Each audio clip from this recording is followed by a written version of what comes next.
बघा आपण अकाउंटचे टाईप बघितले आता. त्याच्यानंतर आपल्याला सिंपल इंटरेस्ट बघायचे. सिंपल इंटरेस्ट आणि ते कसं फाइंड आउट करायचं ते बघायचं.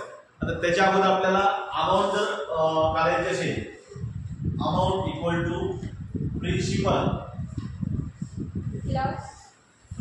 PAL PLE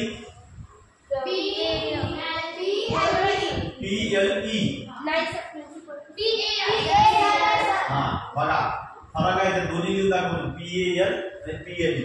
PAL म्हणजे मूळ अमाऊंट आणि PLE म्हणजे आपली शाळेची प्रिन्सिपल. आलं लक्षात? दोन फरक आहेत. प्लस इंटरेस्ट ही टोटल अमाऊंट काढायचा एक फॉर्म्युला आहे. आणि नंतर इंटरेस्ट काढायचा असेल तर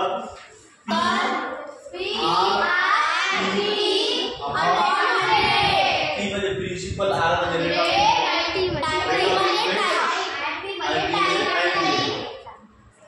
P म्हणजे प्रिन्सिपल, R म्हणजे रेट ऑफ इंटरेस्ट आणि T म्हणजे टाइम पिरियड. आता याच्या बेसवर एक एक्झाम्पल बघूया आपण. आता बघा Nisha took a loan of 50,000 rupees at 12 PCPA to buy two-wheeler. That amount will she return. What amount she will return to bank at the end of 1 year? बघा याच्यात 2-3 आले. किती वर्षासाठी म्हटलं त्यांनी? 1 year. 1 year. एक नंतर किती अमाऊंट घेतली त्यांनी? अमाऊंट म्हणजे मूळ लोन किती घेतलं, प्रिन्सिपल किती घेतलं? 50,000. निशाने 50,000 स्कूटी घेण्यासाठी लोन घेतलं बँकेकडून आणि त्या बँकेचा रेट ऑफ इंटरेस्ट किती होतो? PCPA. जिथं PCPA दिलं त्याला रेट ऑफ इंटरेस्ट म्हणतात 12 PCPA. याचा अर्थ काय? PCPA म्हणजे पर कॅपिटा पर एनम म्हणजे दरवर्षी, दर साल दर क्षेत्र म्हणतात त्याला PCPA. ओके. तर याच्यानुसार आपल्याला आता इंटरेस्ट फाइंड आउट करायचा. तिनं किती इंटरेस्ट दिला आणि मग इंटरेस्ट दिला टोटल अमाऊंट त्या बँकेला तिला किती द्यावं लागेल ते शोधायचं. इंटरेस्ट म्हणजे व्याज.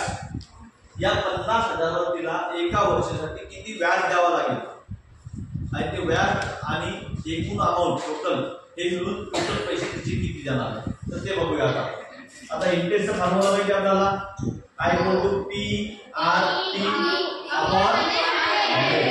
P किती आहे? 50,000 plus multiply R rate of interest आणि time period 1 year. 1 year divided by 100. बघा 10 10 काय राहिले? 500 मल्टिप्लाय 12 तर 12 चे टेबल 5 पर्यंत 12 5 जा 60 आणि 2 0 आहे ते 600. इंटरेस्ट किती झाला? 600. इंटरेस्ट किती झाला? 6,000. किती झाला? 6,000.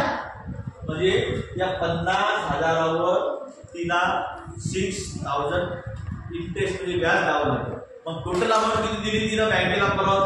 Total amount equal to P plus I. P plus I म्हणजे किती आहे? 50,000. Plus interest 6,000. म्हणून 50 प्लस 6,000 56,000.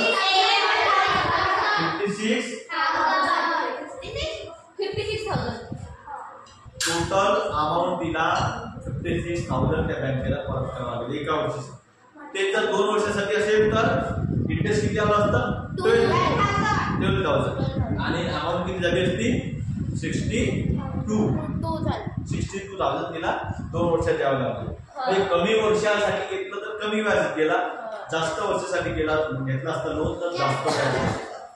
समजलं? 50,000चं लोन घेतलं होतं तिला एका वर्षाला 6,000 व्याज द्यावं लागतं आणि टोटल अमाऊंट त्याला 50 प्लस 6,000 द्यावं लागतं. समजला एक्झाम्पल? चल माझ्या नोटमध्ये राईट डाऊन करून